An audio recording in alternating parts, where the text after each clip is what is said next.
Ya teman-temannya, nah itu dia.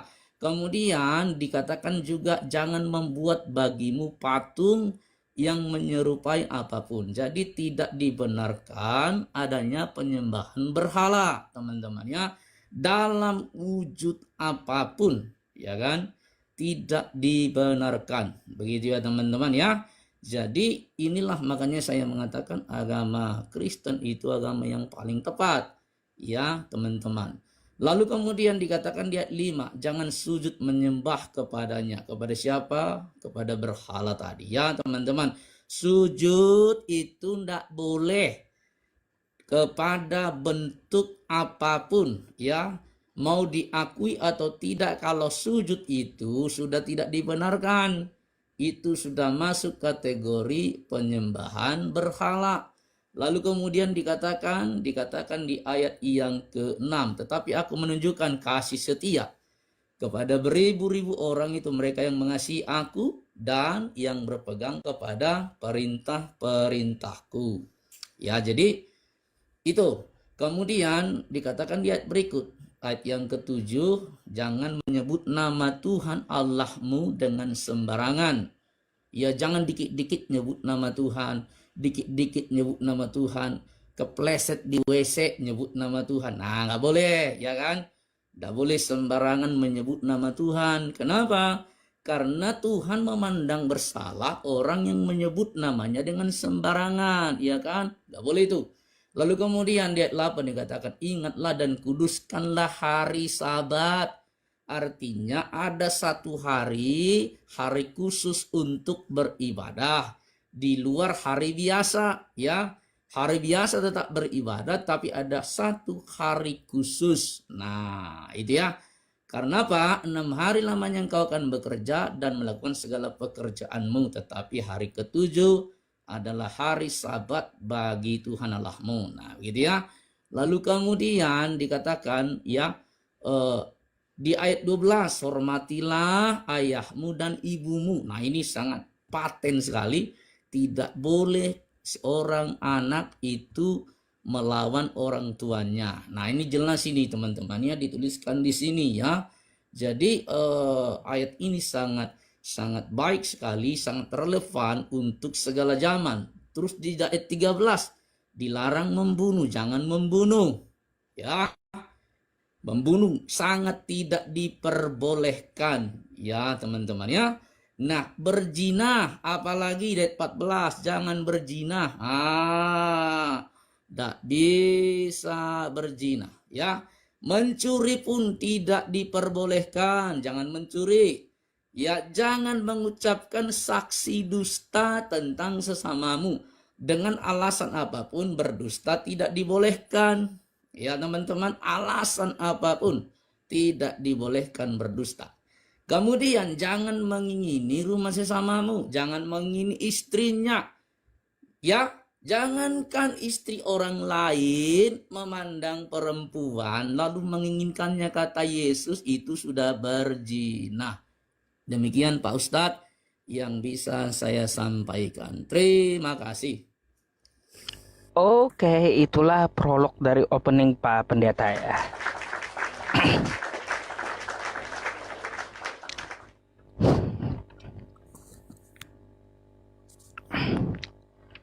Oke, tunggu waktu ya teman-teman. Oke, ya sebentar ya, saya yang kasih. Ya. Siap, silakan Pak Ustadz. Oke, assalamualaikum warahmatullahi wabarakatuh. Bagi teman-teman dimanapun Anda berada, baik di YouTube manapun, terus juga bagi 24 juta penonton yang ada di sini ya. Nah, udah naik 25 juta. Ya, teman-teman semuanya, malam ini kita akan berdiskusi dengan tema yang sama dengan Oki tadi malam ya. Kalau saya lihat dari prolog opening Pak Pendetanya, saya tahu arahnya kemana gitu ya pembahasannya. Intinya dari 10 poin hukum Taurat. Nah, dari 10 poin itu apakah relevan bagi Kristen maupun Islam? Kan kayak gitu. Teman-teman semuanya, sebenarnya saya ingin mengajak Pak Pendeta ini lebih luas dalam pembahasannya gitu ya, secara universal, baik dari konsep ketuhanan, kitab suci maupun relevansi agama dalam kehidupan sehari-hari. Ya, kita sudah mempertanyakan sebuah pertanyaan malam tadi kepada apologet Kristen ya, yang mana apologet Kristennya sampai baper gitu ya. Ustaz, saya ambil Jadi dulu sebentar ya, sambil lanjut dulu. 1 menit dah nyampe. silakan. Lanjut. Baik. Ustaz. Jadi ya teman-teman semuanya, berkaitan tentang masalah 10 hukum Taurat yang dibahas Pak Pendeta, ya bagi saya sih aman-aman aja gitu ya, aman-aman aja.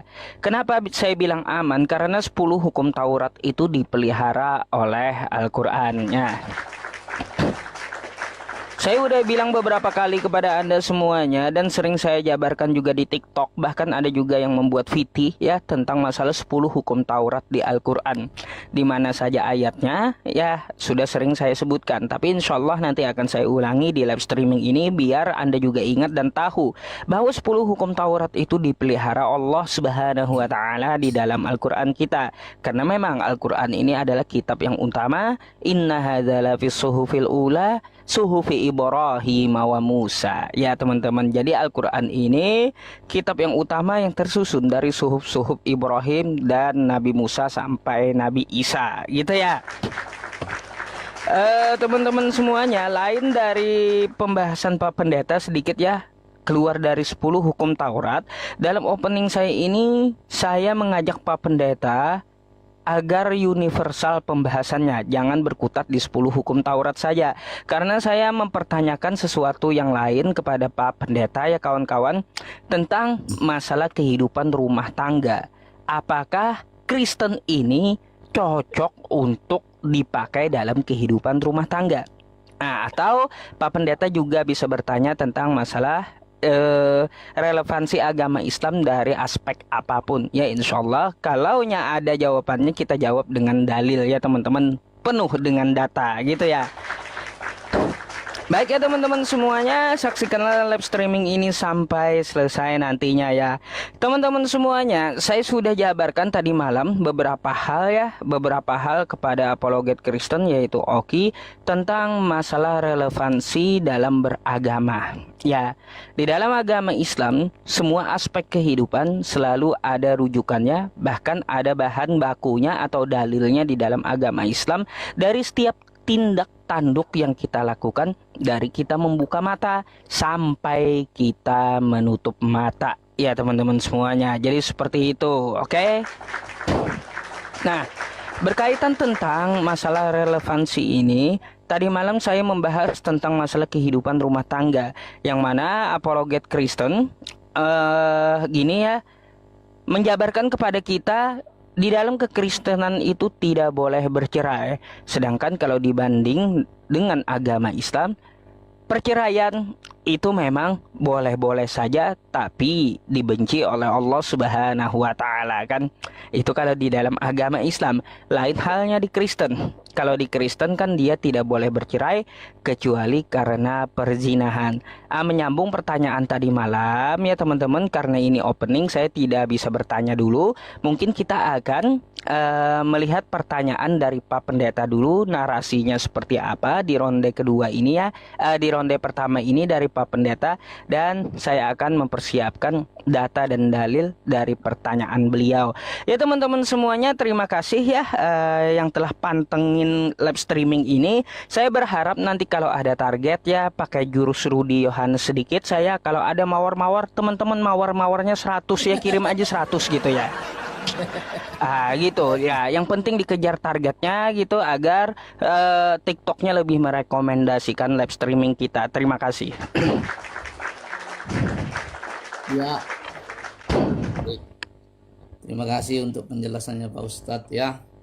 Saya sama Pak Ustadz ini walaupun beda keyakinan, ya sahabat lah ya, sahabat TikTok teman-teman ya.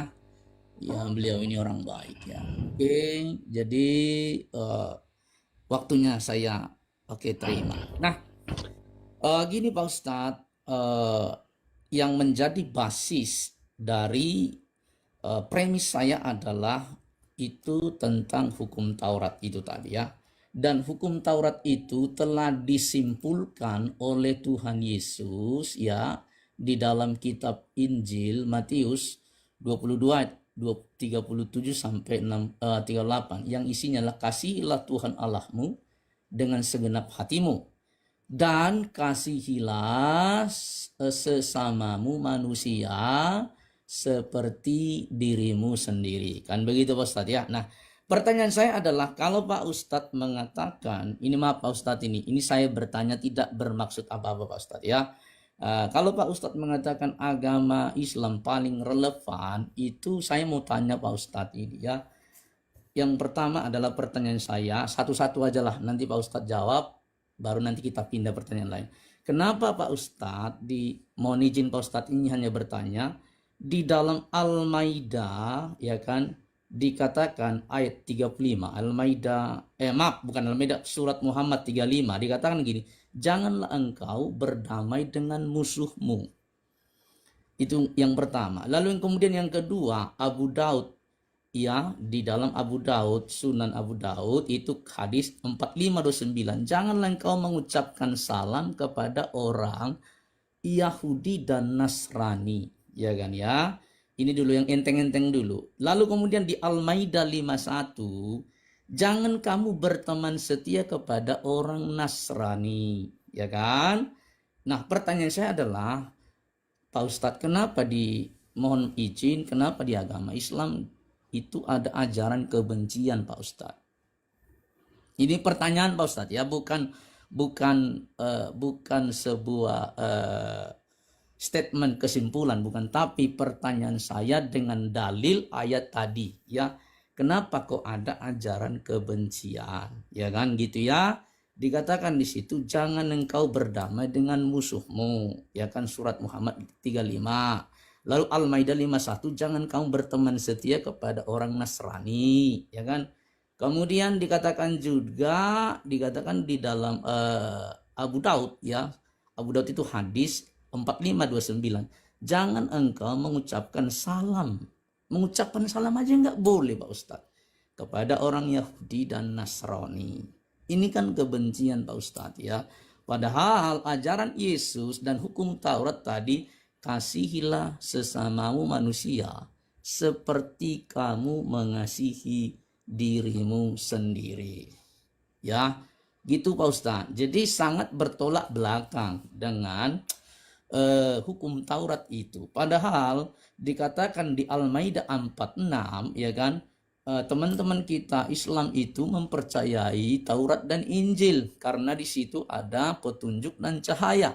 Namun kenapa di sini ada ajaran kebencian Pak Ustadz ya? Mohon nanti penjelasan dari Pak Ustadz. Ada level-levelnya. Ini level basic dulu Pak Ustadz ya. Ya, kenapa kok ada ajaran kebencian? Di dalam Kristen Pak Ustadz, di kitab suci kami sejauh yang saya tahu tidak pernah ada ajaran kebencian. Bahkan dikatakan di kitab kami, berdoalah kepada orang yang menganiaya kamu. Ada Pak Ustadz ya, sebentar ya. Jadi kami itu tidak diperbolehkan ada kebencian ya, berdoa malah kepada orang yang menganiaya ya Ustadz. Ada itu ayatnya, sebentar ya, saya buka. Menganiaya harus didoakan Pak Ustadz itu ya. Jadi sangat berbeda. Dikatakan dalam Matius 5 ayat 44, tetapi aku berkata kepadamu, kasihilah musuhmu dan berdoalah bagi mereka yang menganiaya kamu. Jadi itu Pak Ustadz ya, sangat bertolak belakang antara kitab suci kami ini dengan baik itu Quran maupun hadis yang Pak Ustadz miliki. Jadi mohon dengan segala hormat Pak Ustadz beri penjelasan, tentunya penjelasan dengan berbasis dalil gitu Pak Ustadz ya, untuk menerangkan apa yang saya sudah sebutkan tadi. Demikian Pak Ustadz, terima kasih.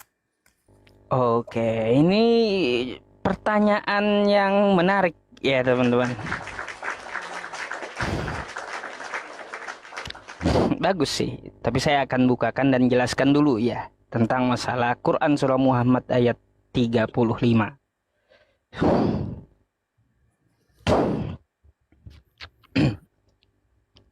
Mohon maaf Pak Ustadz, siapa tahu pertanyaan saya agak ini ya Pak Ustadz. Saya mohon maaf. Enggak masalah. Ya, enggak masalah. Oke, terima kasih atas pertanyaannya ya Pak Pendeta berkaitan tentang masalah Quran Surah Muhammad ayat 35. Beberapa waktu yang lalu saya menyampaikan sama Pak Pendeta bahwa Al-Quran itu ada asbabun nuzulnya. Kenapa ayat tersebut diturunkan gitu. Jadi begini Pak Pendeta, kalau kita melihat ya dari penjelasan ini, saya bukakan dulu untuk kita semua ya teman-teman. Faqalallahu ta'ala a'udzu billahi minasyaitonir rajim fala tahinu wa tad'u ila salmi wa antum wa antumul a'launa wallahu ma'akum walayatirakum amalakum.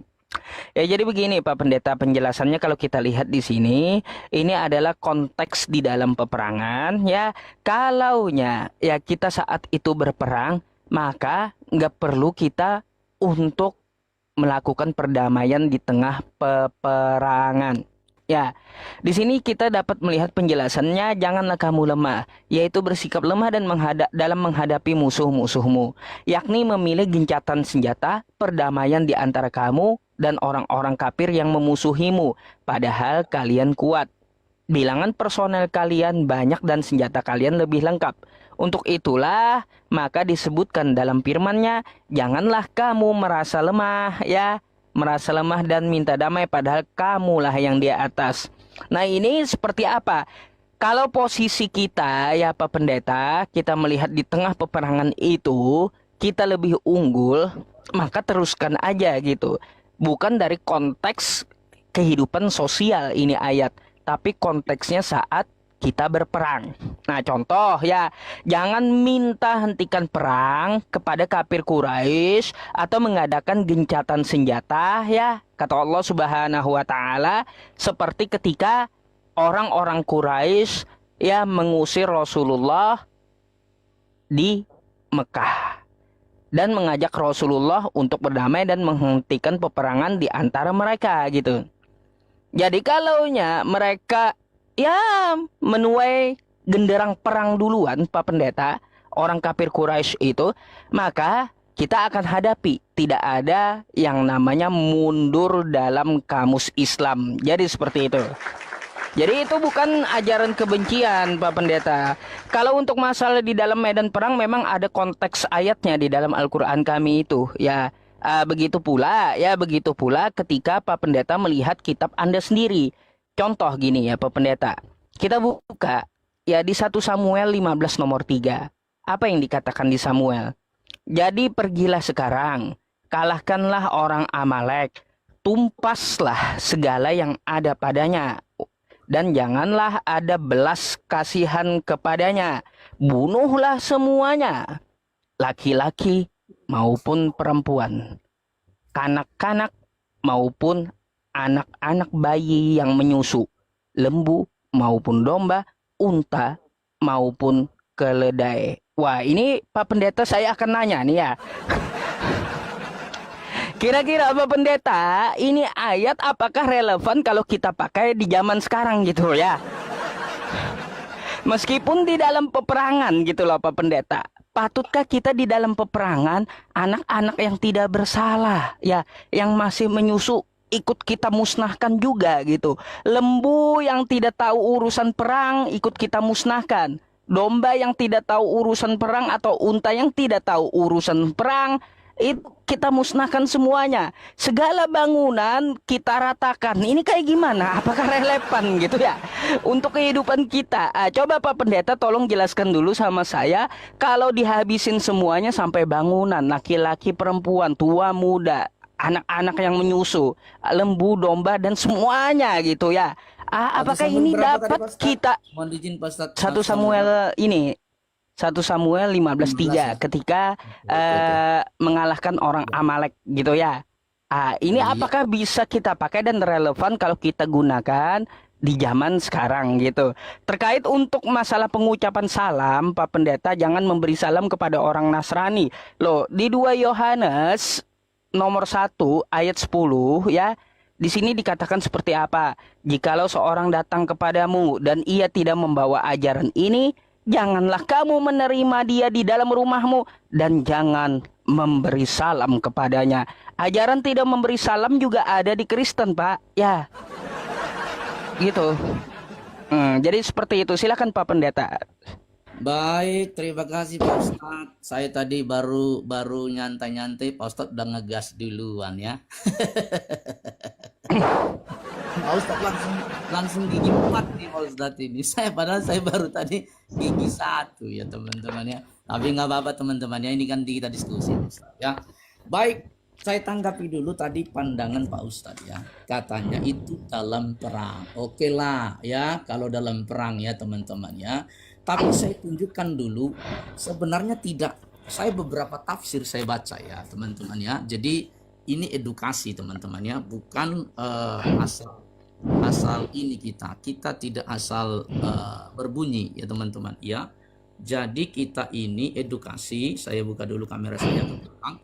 Nah dikatakan begini teman-teman ya, janganlah kamu lemah dan minta damai perihal ya, padahal kamulah yang di atas dan Allah pun bersamamu dan dia sekali-kali tidak akan mengurangi pahala amalmu.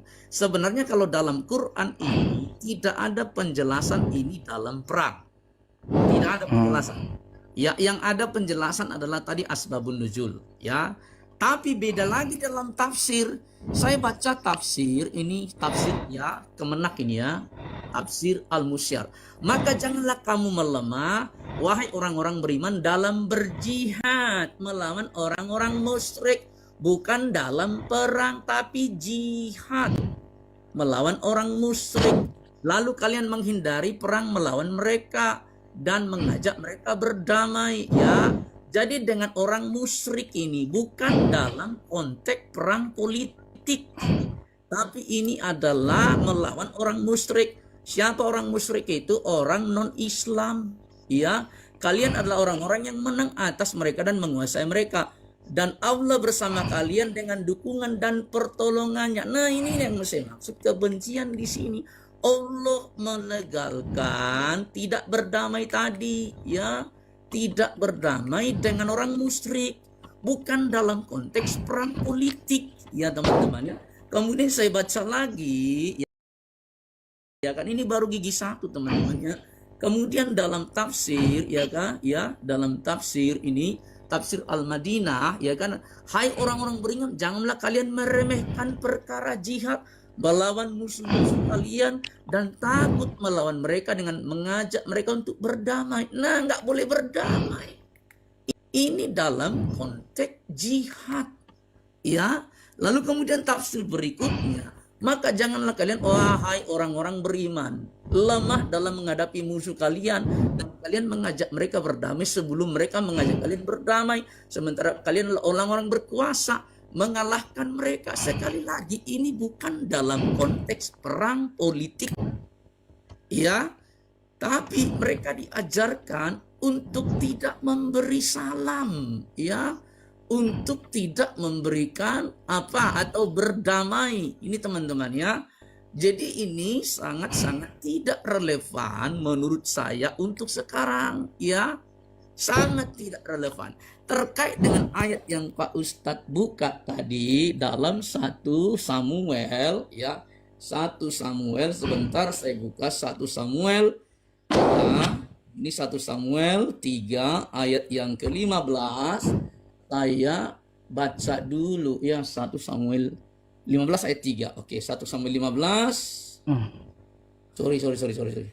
1 Samuel 15 ayat 3 itu memang benar murni konteks perang.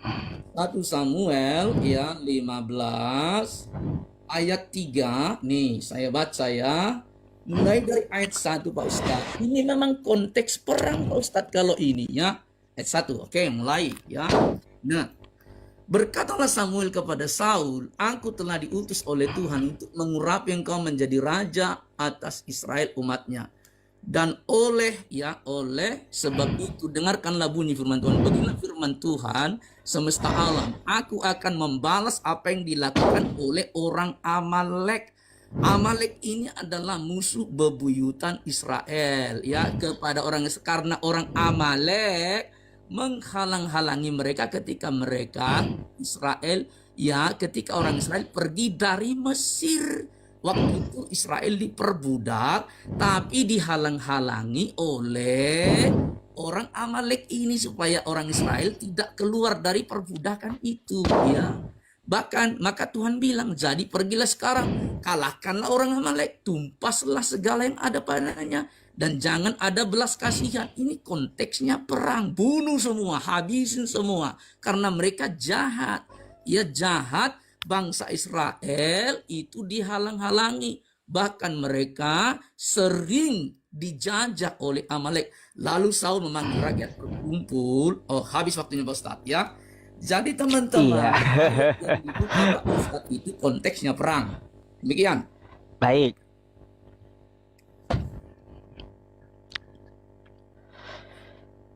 Baik. Baik, saya jawab dulu ya teman-teman.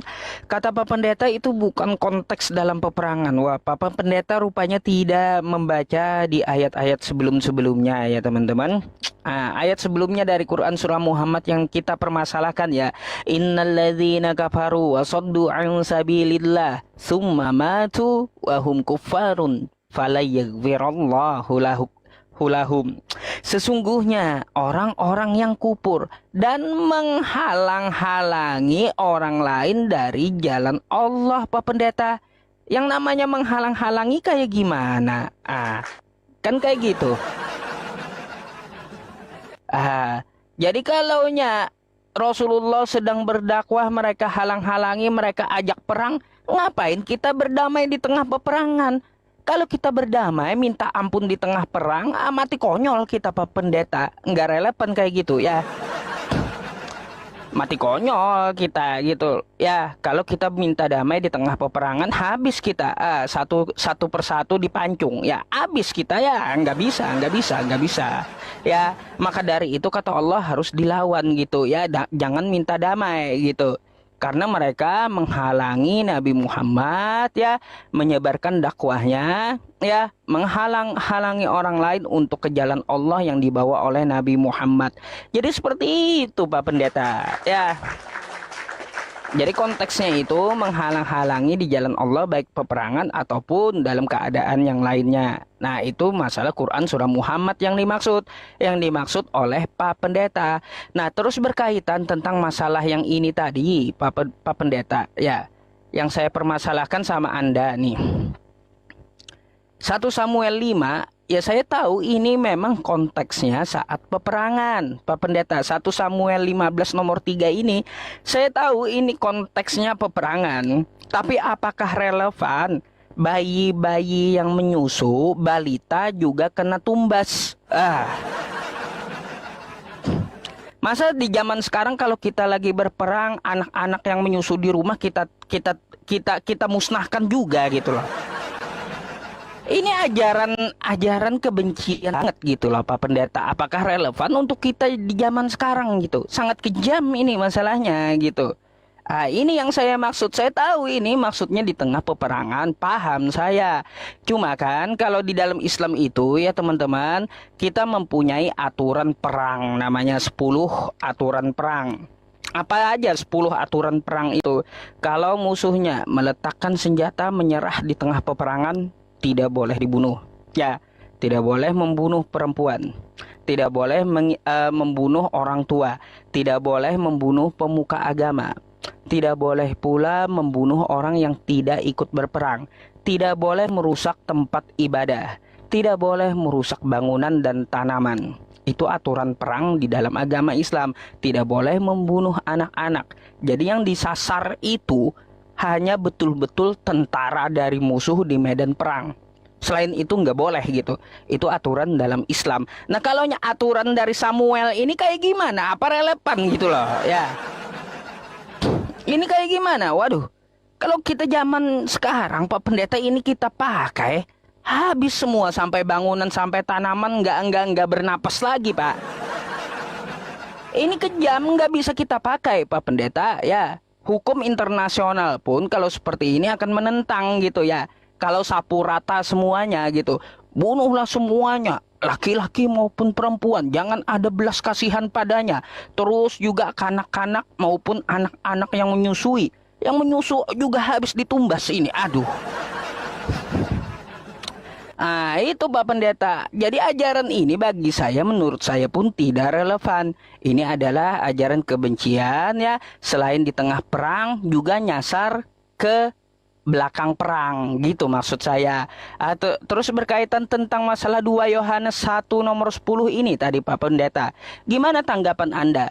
Jikalau seseorang datang kepadamu dan ia tidak membawa ajaran ini, janganlah kamu menerima dia. Ya, jangan kamu menerima dia di dalam rumahmu dan jangan memberi salam kepadanya. Tadi kan Pak Pendeta mengemukakan kepada saya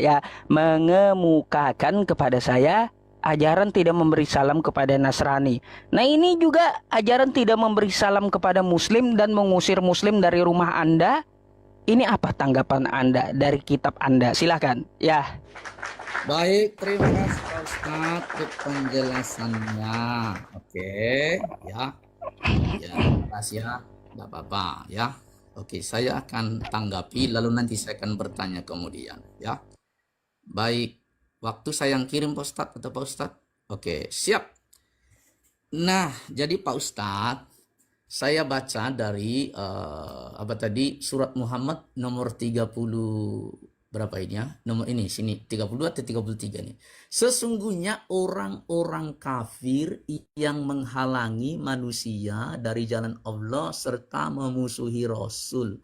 Makanya saya bilang Pak Ustadz, ini bukan perang politik tapi ini perang menyiarkan agama. Di sini jelas-jelas orang yang menghalangi penyebaran agama atau siar agama oleh Rasul itu dihantam itu Pak Ustadz. Nggak dikasih ampun.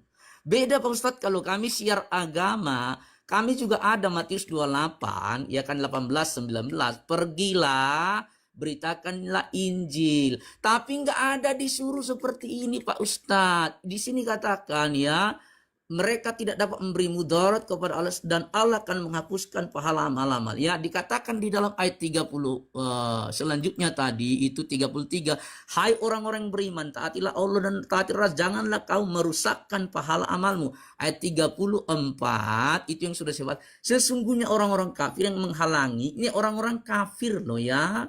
Jangan kamu ya berdamai dengan mereka, bahkan jangan kamu beri ampun, hajar mereka. Bahkan saya tambah Pak Ustadz, At-Taubah 29, ini mulai tajam nih Pak Ustadz. At-Taubah 29, perangilah orang-orang yang tidak beriman. Saya tunjukkan ya, supaya tidak ada dusta di antara kita. Ini mulai tajam nih, karena Pak Ustadz tadi langsung gaspol, jadi saya pelan-pelan. At-Taubah 29 Pak Ustadz, ini dengarkan nih Pak Ustadz ya. Ini lebih tajam lagi Pak Ustadz.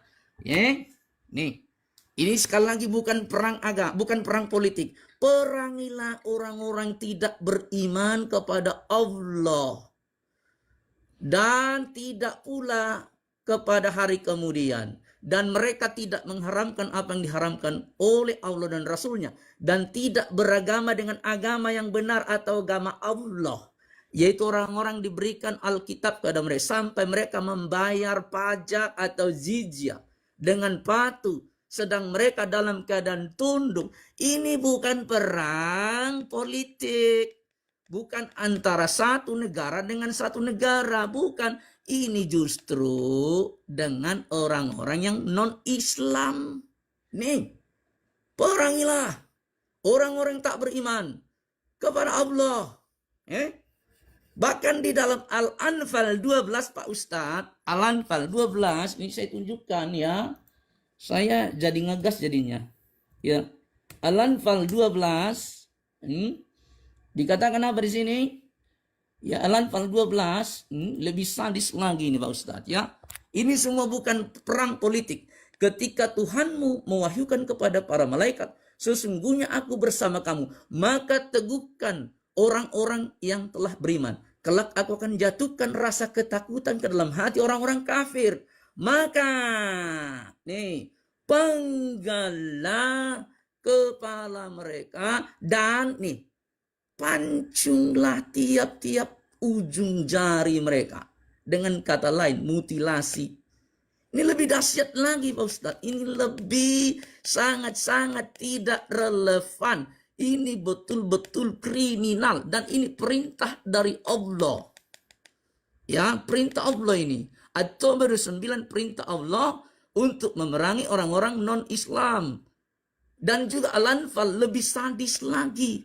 Kalau tadi saya sudah jelaskan, kalau 1 Samuel ini perang politik. Ya, perang politik ini. Karena memang Amalek itu menduduki tanah Kanaan, tanah perjanjian yang akan dimiliki oleh bangsa Israel. Saya kasih tahu kepada Pak Ustadz, ya, ini siapa sih sebenarnya siapa itu Amalek? Ya, nih kurang lebihnya ringkasnya begini. Amalek adalah nama suku, bangsa, dan tokoh dalam Alkitab Ibrani. Amalek juga dapat dituju daerah, ya, seperti ini. Amalek adalah putra Elifas. Amalek merupakan keturunan Abraham. Amalek menyerang Israel dari belakang. Setelah Israel menguasai Laut Merah, nih, Allah bersumpah untuk menghapus Amalek dan bumi karena dosa-dosanya. Amalek ini penjajah. Penjajah dia Pak Ustadz. Ini saya jelaskan yang tadi Pak Ustadz tidak sempat waktunya. Silakan Pak Ustadz tanggapi. Oke. Sisanya nanti saya tanggapi. Tunggu ya teman-teman. Iya. Ya saya berharap ini kan agak sensitif ya gitu kontennya, supaya aman gitu ya teman-teman. Semoga nggak keblokir gitu pembahasan masalah perang ini. Masalahnya biasanya keblokir gitu, kebanet. Oke, Pak Pendeta, ya kalau itu bagi saya relevan kalau konteksnya di peperangan seperti Quran surah Muhammad tadi, mau dia perang politik atau tidak ya, atau perang dengan alasan apapun ya, apalagi At-Taubah 29 yang Anda bawakan itu berkaitan tentang masalah perang Tabuk yang mana mereka menyerang nabi kami duluan gitu. Ya, jadi kalaunya di tengah peperangan lebih relevan kita melawan gitu. Kalau kita menyerah ya habis kita Pak Pendeta. Coba kalau kita di tengah peperangan kita bilang, "Ya, saya menyerah." Blak ditampar pipi kanan. Waduh, kata Pak Pendeta ajarannya, kalau kamu ditampar pipi kanan, kasih lagi pipi kirimu. Langsung ditebas kepala Pak Pendeta ntar kalau kayak gitu ya. Enggak relevan itu ajaran Pak Pendeta. Kalaunya ditampar pipi kanan, kasih pipi kiri. Coba di tengah peperangan kayak gitu, habis kita Pak Pendeta, habis kita ya. Wah, bahaya gitu, itu nggak relevan Pak Pendeta. Tapi kalau yang dikatakan oleh Islam, kata Allah Subhanahu wa Ta'ala, lawan gitu di tengah perang, jangan minta damai, karena mereka sendiri yang menjajah kamu, mereka sendiri yang memusuhi kamu, mereka sendiri yang menghalangi orang lain di jalan Allah. Maka lawan gitu. Kalau kamu mati di tengah peperangan, maka jaminannya syahid gitu. Itu yang relevan, disuruh melawan, bukan disuruh menyerah lalu ya sorong pipi kanan ditampar pula pipi kiri, habis ya. Gak relevan. Jadi Islam itu lebih relevan Pak Pendeta ajarannya. Kalau di tengah peperangan harus kita lawan. Contoh aja ya, Indonesia dijajah oleh Belanda. Belanda menyerang kita, kita pasti ngelawan. Nggak usah saya, Pak Pendeta yang Kristen pun pasti melawan, gitu ya. Ya kayak gitu Pak Pendeta. Masa Pak Pendeta, ya Belanda menjajah kita di Indonesia ini ya. Lalu kita bilang, hei Belanda, kita damai aja. Ajaran saya kan, kalaunya ditampar pipi kanan, saya kasih pipi kiri. Silahkan ya, tampar dua-duanya Belanda. Habis kita Pak. Nggak relevan itu ya, nggak relevan gitu. Jadi kata Islam, lawan itu Belanda, pasti kita lawan. Artinya lebih masuk akal ya ajaran agama Islam daripada ajaran Kristen ya teman-teman. Gini Pak Pendeta ya, itu sudah berkaitan tentang masalah atau baru 9 tadi. Pak Pendeta, yang saya pertanyakan kepada Anda tentang masalah kekejaman yang di tengah peperangan tadi Pak Pendeta. Saya sebenarnya bisa menunjukkan beberapa ayat kepada Anda gitu ya. Contoh nih Pak Pendeta ya, banyak ayat di tempat Anda nih ya tentang masalah ajaran Anda. Kira-kira relevan nggak buat kita pakai di zaman sekarang? Ulangan 13:15, maka bonohlah dengan mata pedang penduduk kota itu, dan tumpaslah dengan mata pedang kota itu, serta segala isinya. Wah ini. Masa orang yang nggak ikut perang juga ditumbas gitu ya, dimusnahkan. Dan hewannya, apa ini Pak? Ini lebih ngeri daripada mutilasi ini, semuanya dimusnahkan. Yosua 6:21, mereka menumpas dengan mata pedang segala sesuatu yang di dalam kota, baik laki-laki maupun perempuan, baik tua maupun muda, sampai kepada lembu, domba, keledai. Ini Pak, kalaunya semuanya nih ya, semua makhluk yang ada di dalamnya ditumpasnya pada hari itu. Kira-kira ajaran seperti ini dapatkah kita pakai di zaman sekarang? Relevan nggak buat hukum internasional aja dulu dah. Ya, hukum internasional tentang masalah aturan perang.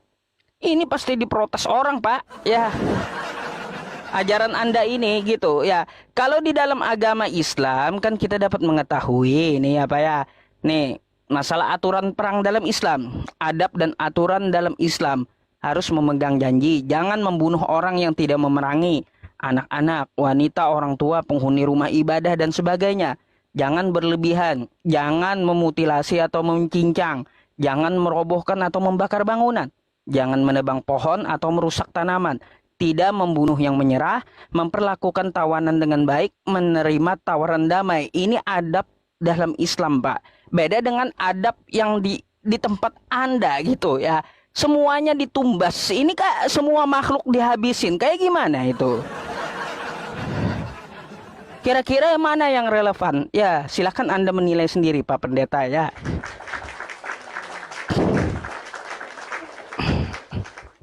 Oke. Iya Pak Ustadz. Semakin panas ini Pak Ustadz. Aduh Pak Ustadz. Ya. Pak Ustadz. Baik Pak Ustadz, saya sudah terangkan tadi kepada Pak Ustadz, baik ulangan 13 maupun 1 Samuel, berapa tadi ya yang dikutip Pak Ustadz itu, 1 Samuel 15, itu semua bukan perang agama. Aduh, ini gimana nih? Tadi Pak Ustadz, ada memindahkan apa namanya?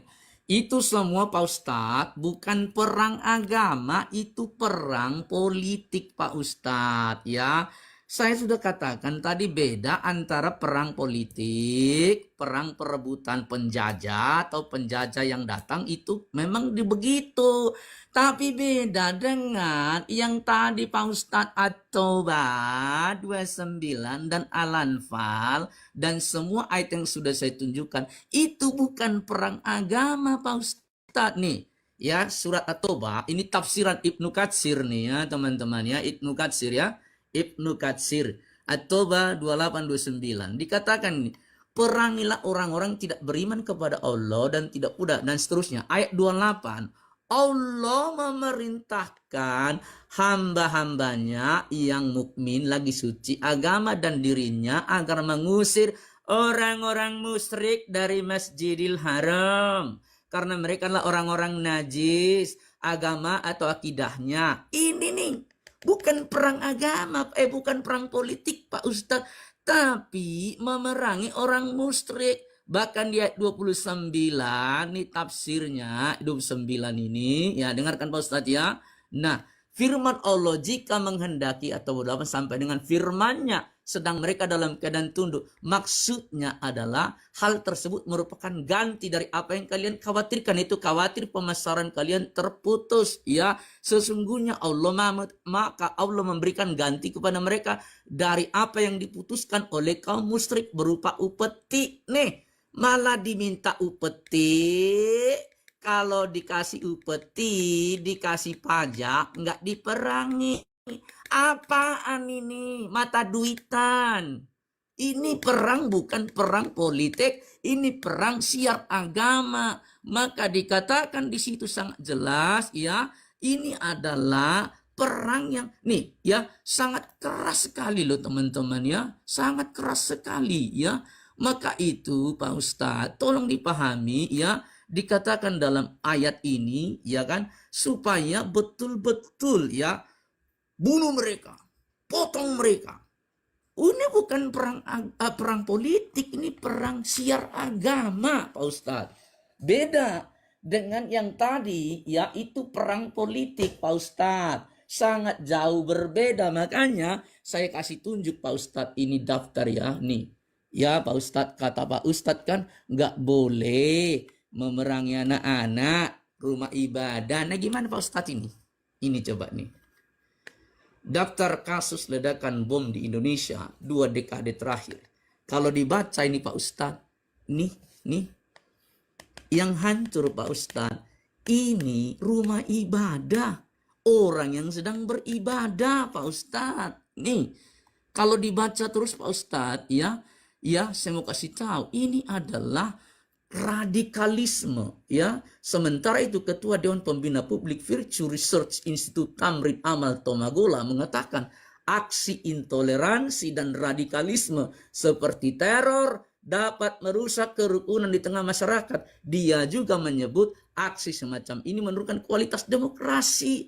Ini Pak Ustadz, iya, bom bunuh diri Pak Ustadz, bom tempat ibadah.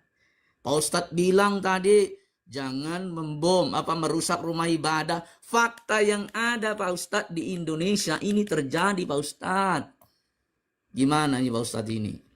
Ya makanya itu saya katakan tidak relevan ajaran ini, karena ajaran ini kekerasan, kebencian kepada orang-orang yang tidak seagama.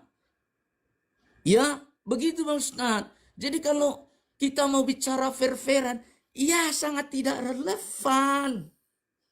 Ya, sangat tidak relevan. Kekerasan di mana-mana, dan itu diizinkan divalidasi oleh ayat suci tadi. Ya, begitu Pak Ustadz. Silakan.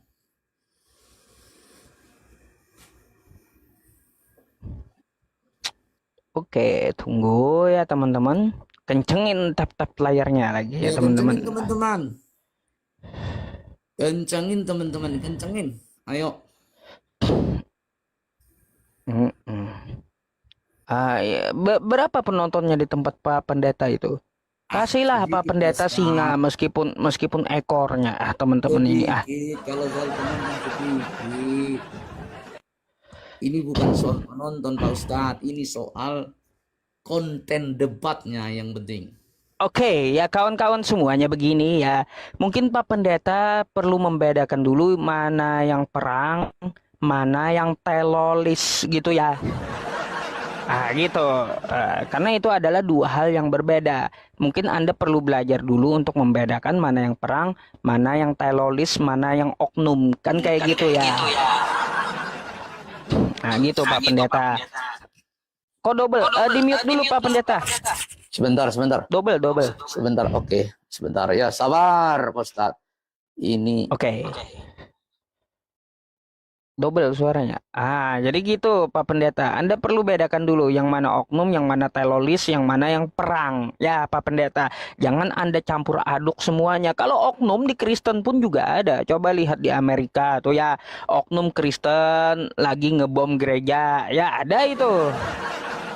Kejadian Natal tahun berapa kemarin? Oknum Kristen ngebom gereja. Itu oknum, tapi bukan ajaran kan kayak gitu. Itu bukan perang, tapi terorisme gitu.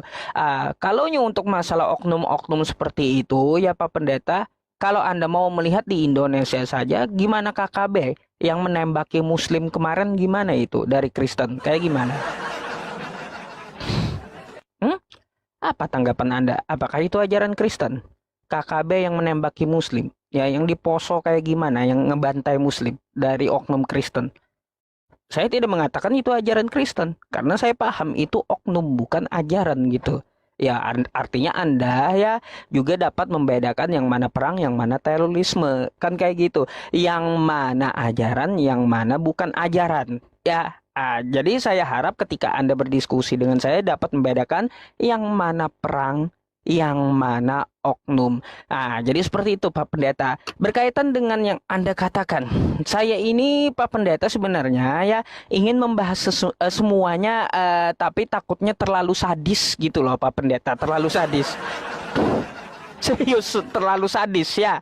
Kenapa saya bilang terlalu sadis, Pak Pendeta? Saya kan udah tadi ya memberikan masukan dan memberikan pandangan pikiran kepada Anda ya. Mana yang relevan kita pakai, apakah aturan Islam atau aturan Kristen dalam peperangan jika terjadi perang di zaman sekarang, kan kayak gitu. Gak mungkin dong kita di tengah peperangan kita akan mengatakan, hei kita damai saja. Karena di ajaranku ditampar pipi kanan kasih pipi kiri, habis kita ya. Nggak bisa kayak gitu. Artinya untuk ajaran Kristen singkirkan dulu, udah nggak relevan dengan kita gitu. Lalu bagaimana dengan ajaran Islam? Kalau ajaran Islam kan namanya aja di tengah peperangan, maka kita tidak boleh menyerah, harus kita lawan ya. Jadi kayak gitu Pak Pendeta untuk masalah peperangan. Nah, berkaitan tentang masalah ini Pak Pendeta, yang saya katakan kepada Anda tadi ya, yang ini loh ya. Nih, contoh ya di dalam kitab Anda Yosua 11 nomor 14. Segala barang dari kota-kota itu serta ternaknya telah dijarah oleh orang Israel, tetapi manusia semuanya dibunuh. Semuanya sehingga orang-orang itu dipunahkan mereka. Tidak ada yang ditinggalkan hidup. Coba dijawab dulu Pak Pendeta tentang masalah kitab Anda ini. Tidak ada yang ditinggalkan hidup. Ini relevan nggak gitu? Ini kejam kali ya. Belum tahu nih cara bonohnya kayak gimana ya kan kayak gitu ya. Apalagi kan kayak gini juga Pak Pendeta ya. Laki-laki maupun perempuan, kanak-kanak maupun anak yang menyusu. Ini ayat yang saya tampilkan tadi. Terus di sini katanya aku, Tuhan Yesus, akan memerintahkan pedang untuk membunuh mereka di sana. Aku akan mengarahkan mataku kepada mereka untuk kecelakaan dan bukan untuk keberuntungan mereka. Ngeri kali gitu loh Pak Pendeta. Ini kayak gimana? Apakah relevan untuk kita pakai ajaran ini atau tidak gitu loh. Ya, kalau berkaitan di luar keagamaan Pak Pendeta, kita juga punya ayat nih. La yanhakumullahu 'anil ladzina lam yuqatilukum fiddin. Allah tidak melarang kamu berbuat baik dan berlaku adil terhadap orang-orang kafir yang tidak memerangi dalam urusan agamamu. Ya, teman-teman.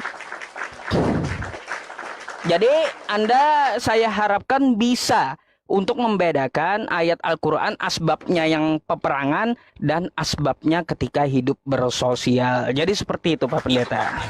Iya Pak Ustadz.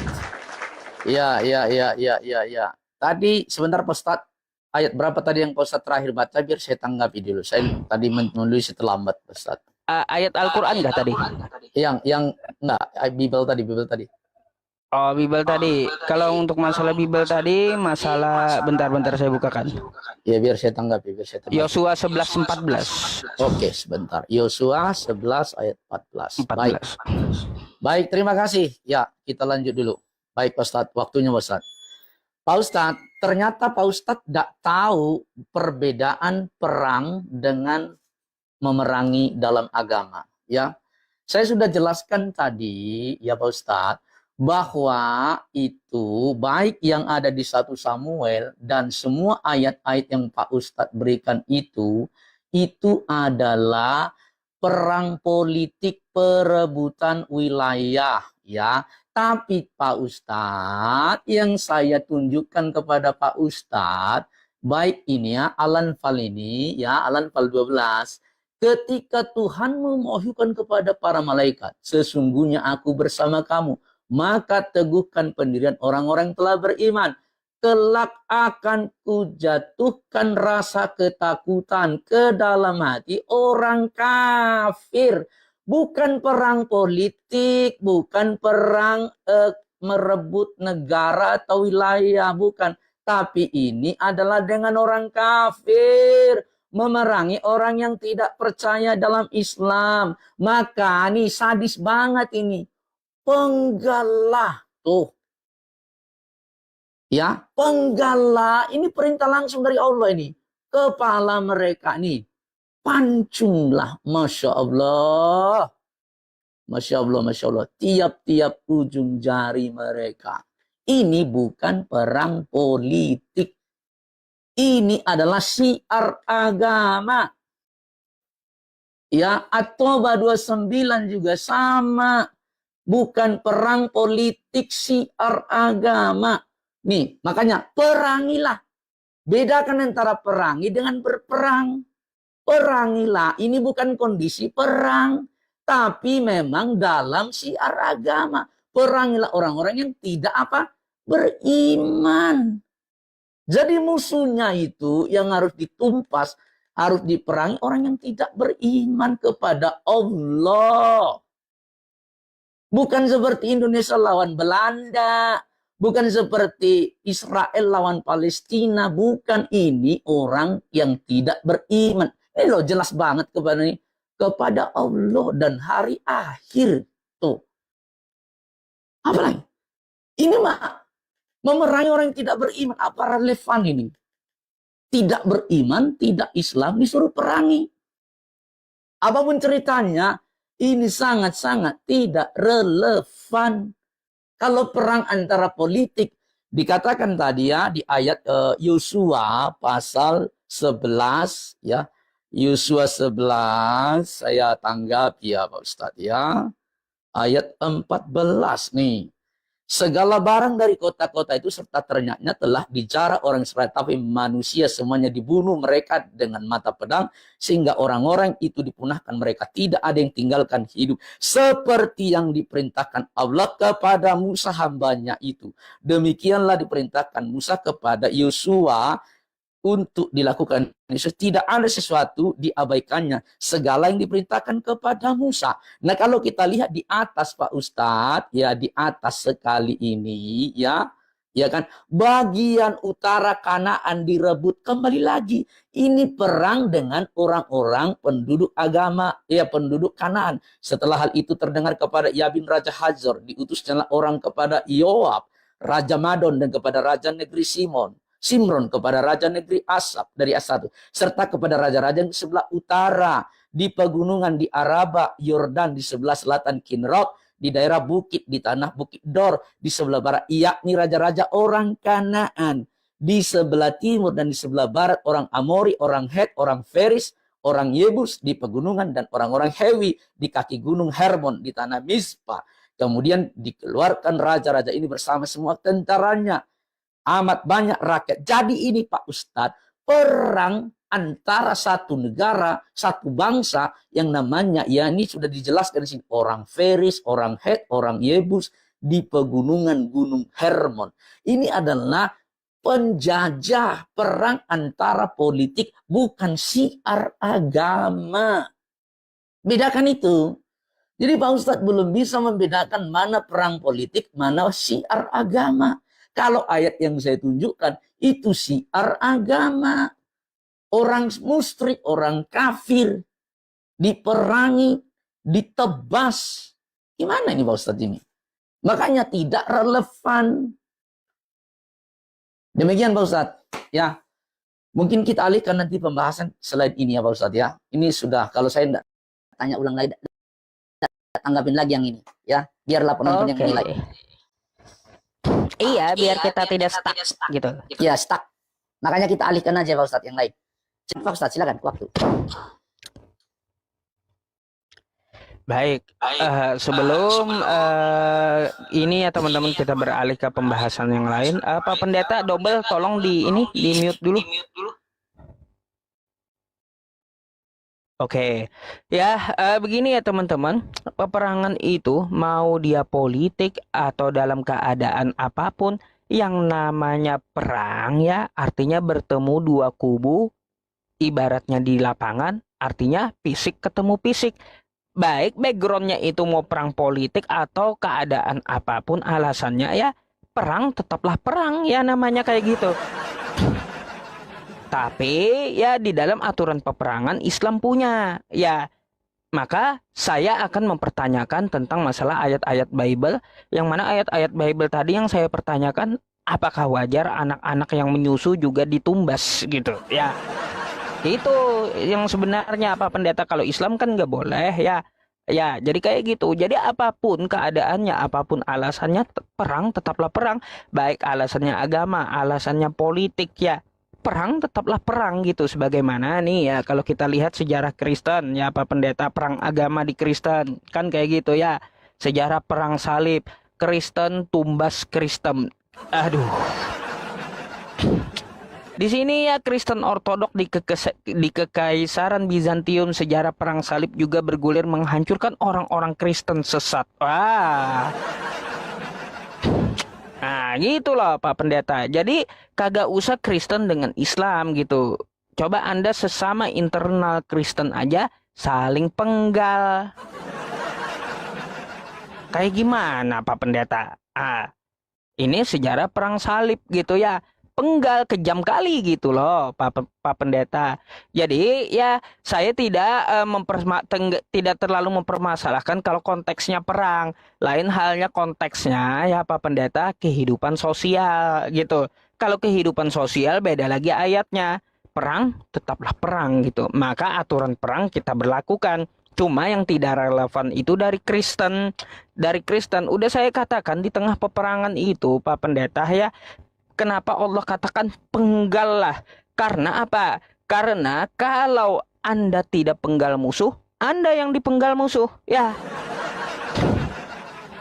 Dua aja rumusnya gitu. Dua aja rumusnya. Kalau Anda tidak penggal musuh, maka musuh yang penggal Anda. Itu di peperangan Pak Pendeta gitu ya. Nggak mungkin kita, sudah saya bilang ya, mau perangnya agama atau politik, tetaplah fisik ketemu fisik. Di tengah peperangan gak mungkin kita mengatakan karena ajaran saya tampar pipi kanan kasih pipi kiri, habis kita ya. Apapun itu maksudnya, mau perang agama kek, mau perang politik kek, tapi kalau udah di tengah lapangan, pedang ketemu pedang ya, antara dua. Kalau nggak dipenggal, memenggal. Kalaunya kita tidak memenggal, maka kita yang dipenggal. Apalagi musuh bawa senjata, kita ajak, aduh silakan, ini pipi kananku, dan di ajaranku tampar lagi pipi kiri, bonyok. Gak relevan itu Pak Pendeta. Jadi udah betul kalau di tengah medan perang penggal gitu ya, jangan dibiarkan gitu musuh ya. Kalaunya dibiarkan kita yang habis gitu ya. Apalagi kalau di tengah lapangan kasih pipi kanan tampar pipi kiri lagi, nggak bisa kayak gitu Pak Pendeta, nggak bisa ya. Nah itu yang dimaksud Pak ya, artinya apa? Ajaran Islam ya di tengah peperangan ya, maka di tengah perang itu penggalah itu yang top. Kenapa saya bilang top? Tidak pantang menyerah, bukan pengecut gitu. Lain halnya di tengah peperangan ya, kasih pipi kanan tampar pipi kiri, wah itu pengecut namanya Pak Pendeta ya. Itu adalah sebuah kepengecutan ya. Nah gitu. Terus Pak Pendeta, tidak ada jawaban spesifik dari Anda tentang masalah bunuhlah anak-anak, habiskan semuanya, penggalah semuanya. Itu gimana? Apakah itu relevan menurut Anda kalau kita pakai di zaman sekarang gitu? Meskipun kita perang agama ya, atau perang politik, apakah relevan kita pakai bunuh anak-anak menyusui, hewan, lembu, unta, semua bangunan, jangan ada yang tersisa di kota itu relevan gak kira-kira?